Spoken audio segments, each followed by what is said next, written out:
On my last day, my new boss smiled while I packed 31 years into a cardboard box. 30 days later, he called my personal phone 11 times before lunch. Let me tell you why I let it ring. I started at Meridian back when the servers lived in a closet and billing ran on floppy disks. 31 years. I was never management. I was never employee of the month.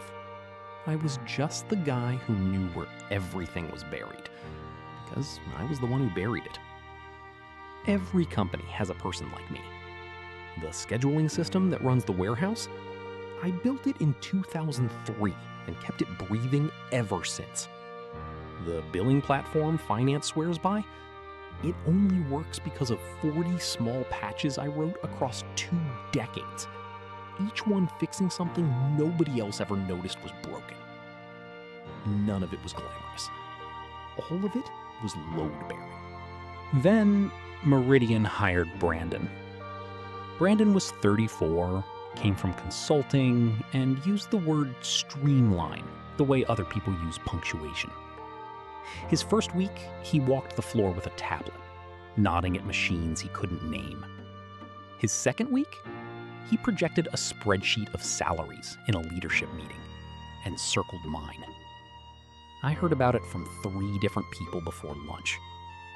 The phrase he used was legacy cost. I'd been called worse, but never by someone who'd been in the building 11 days. Brandon called me in on a Tuesday. He slid a retirement package across the desk and called it a well-earned rest. And here's the thing, I was ready to take it. I told him yes, on one condition. Give me 90 days to document everything and train a replacement. Not for him. For the 1,200 people whose paychecks flowed through systems only I understood. He laughed. He actually laughed. If your job takes 90 days to explain, he said, then your job is the problem. He gave me 2 weeks. He wanted a headline for the board. Modernization, cost savings, decisive leadership. A 90-day handover didn't fit the slide. And that's when I went very calm, because I realized something sitting in that chair. I had spent 3 decades protecting that company from exactly this moment. Quietly, on weekends, for free.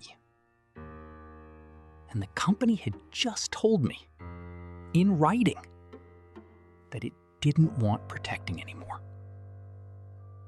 So I did precisely what was asked of me. 2 weeks of documentation. I worked honestly. 8 hours a day, every page accurate, every diagram labeled. But you cannot pour 31 years through a 2-week funnel. I wrote down what fit. I indexed the binder. I handed in my badge, shook the 4 hands that deserve shaking, and went home to my tomatoes. The quarter closed 5 weeks later, and the billing system did what it had done every quarter end for 15 years. It choked on the volume and waited for its restart sequence. A sequence I had performed so many times I could do it half asleep. A sequence that lived in week 6 of the 90-day plan Brandon laughed at. The outage started on a Thursday night. By Friday afternoon, invoices for 1,100 customers were frozen solid. The consultants Brandon brought in quoted 4 months just to map the system at a price that turned his cost savings into a rounding error. By Monday morning, my phone was ringing in the garden. It rang 11 times before lunch. I repotted tomatoes and let it sing. I answered the 12th call because by then it was the COO, and she had always been decent to me. I was back in the building the next morning as an independent contractor. My terms were short enough to fit on an index card. A weekly rate equal to my old monthly salary. 90 days minimum, paid up front. And I report to the COO, not to Brandon. I had the system running in 2 days. Then I spent the remaining 88 doing what I'd offered to do for free, documenting every patch, every sequence, every buried thing, and training the 2 sharpest people on the floor. The same 90 days, the same plan. It just cost them 11 times more the second time around. Plus interest. Paid an embarrassment.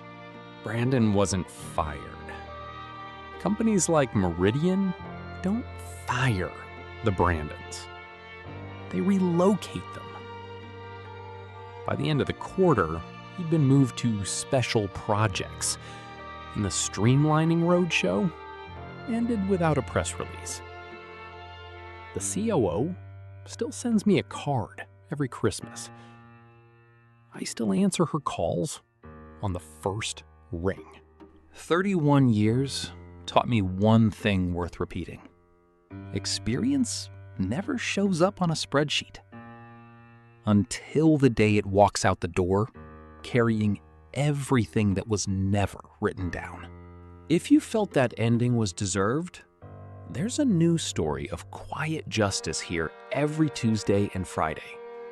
Subscribe so the algorithm actually shows it to you, and tell me in the comments, should I have answered the phone at all?